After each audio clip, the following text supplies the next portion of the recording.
once again. Before we start, please subscribe to my YouTube channel, Kutsara ni Theresa. Click the subscribe button and the ring bell button.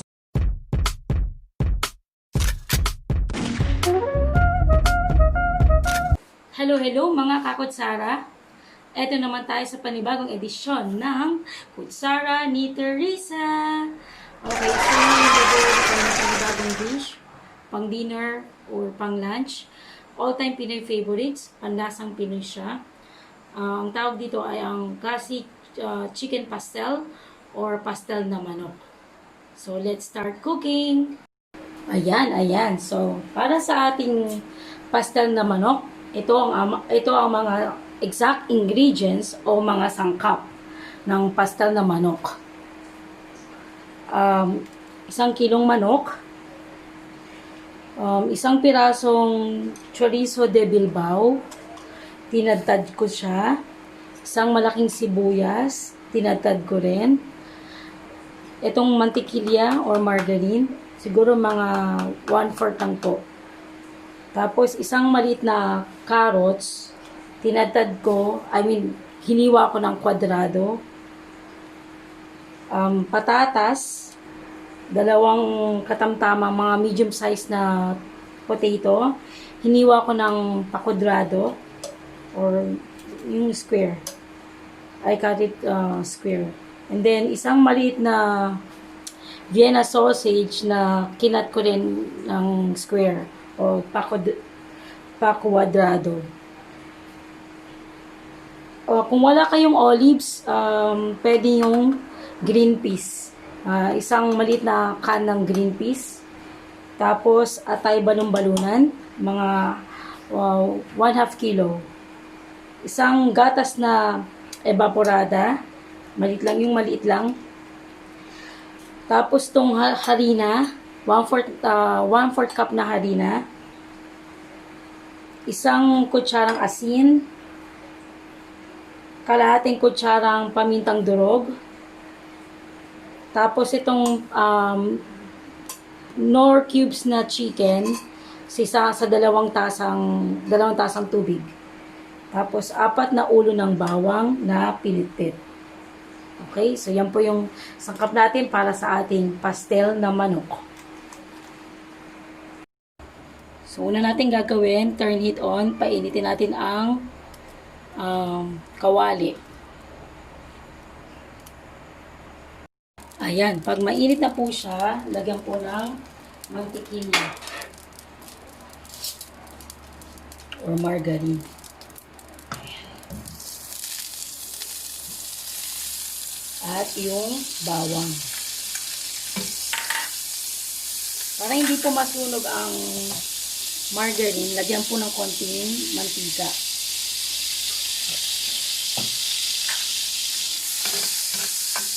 Ayan po.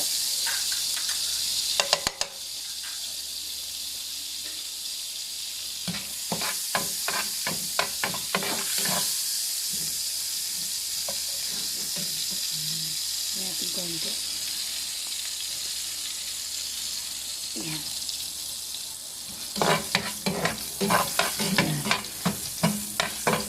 Katapos po, sibuyas. Ilagay ang sibuyas.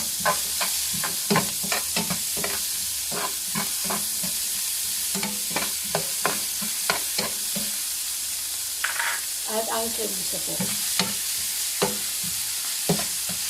Hindi natin makaramelize.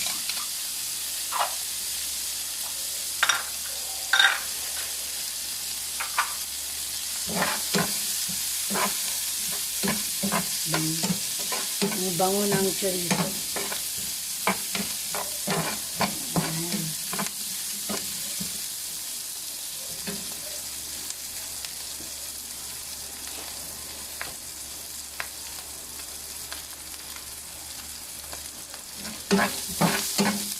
Ayan. Pag nakita niyo na po nag-caramelize na yung onion at yung chorizo, pwede po na ilagay ang atay at balon-balunan. Kung wala pong balon-balunan, pwedeng atay lang. Ito kasama at atay at saka puso.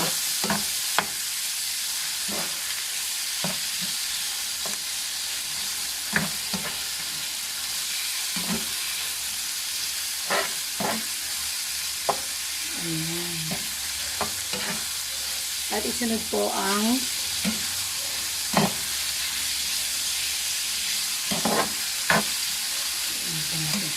sunod natin ang manok.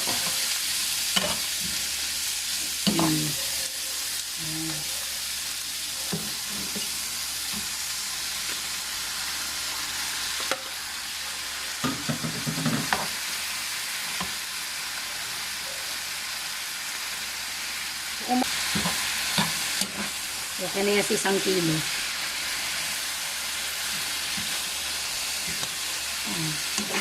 Haliin po ng 2 minuto.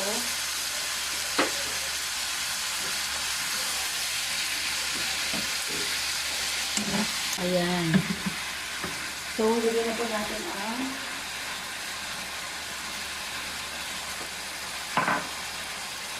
kalahati ng pwedeng pinagbabala ng manok or yung ano po, nor cubes na may 2 tasa. So, kalahati lang po.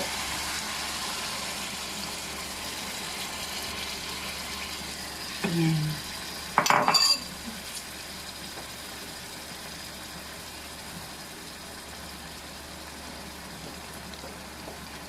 Ayan. Tapos po, kulang pa yata.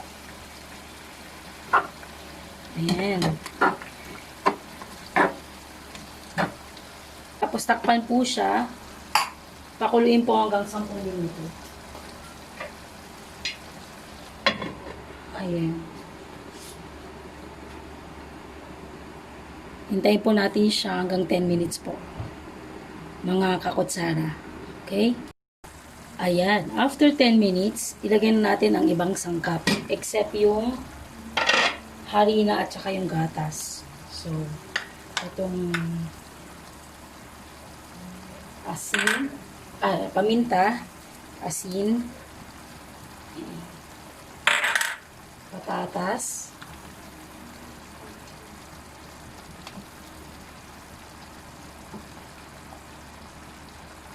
carrots,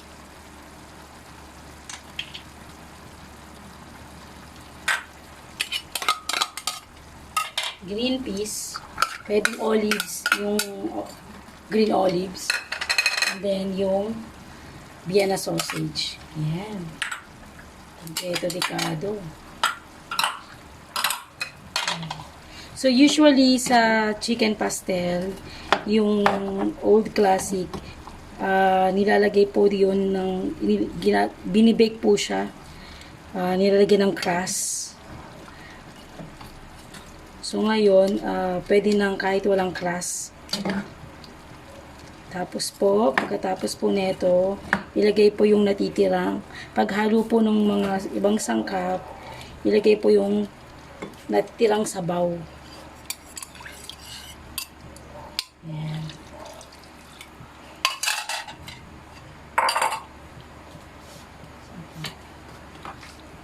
Pangit ang ano ko eh. Ito na lang na ano. Ayan. Palambutin po natin ang patatas at yung green peas, malambot na po yun eh. Yung patatas lang po ang kailangan palambot. Ayan.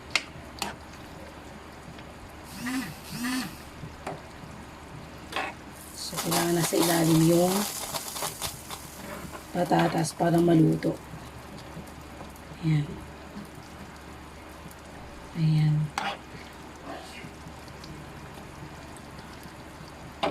Ayan. Tingnan natin pong lumambot ang patatas. Ayan.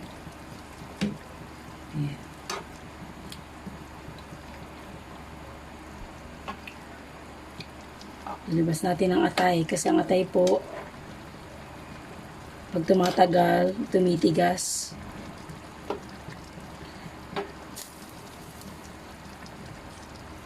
Ayan. Takpan muna po natin siya para maluto po ang patatas. Ayan po. Pag medyo malapit na maluto ang patatas,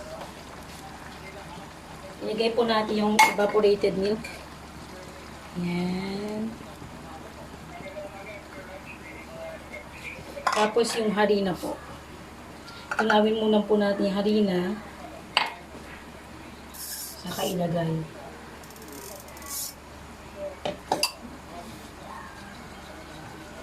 So, hinihintay ko po munang ayan, haluin muna po natin itong gatas.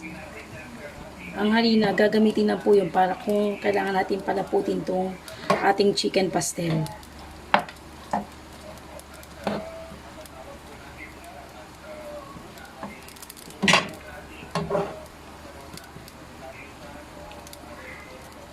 Ayan. Mas maganda po kung mas malaki na gaya nyo. Pero tansyahin nyo na lang po yung sangkap nyo sa gagamitin yung kaserola or kawali. Nakikita nyo po, nagpapakulo po ako ng itlog for garnishing po yan.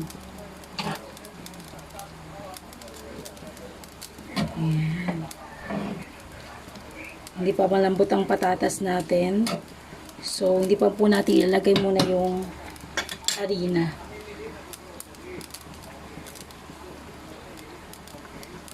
Ayan. Tikman nyo po kung kailangan pa po ng asin. At kung gusto nyo po medyo maanghang, lagyan nyo po ng pamintang durog. Ayan, tama-tama lang.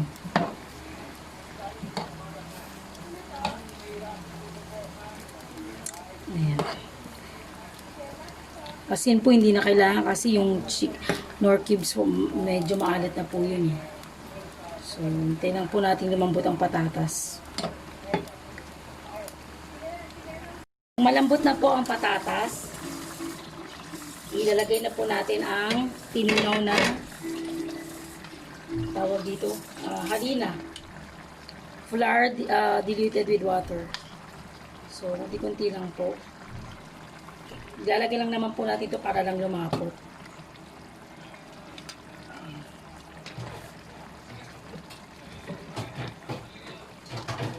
So, kung okay na po sa inyo na ayaw nyo na malapot, kahit hindi nyo na po ubusin yung harina na may tubig. Ayan. Hindi ko po inubos yung harina kasi okay naman po na. Kalahati lang siguro po na gamit ko. At medyo creamy na po siya. So, ito na po yung ating creamy pastel, chicken pastel, creamy chicken pastel.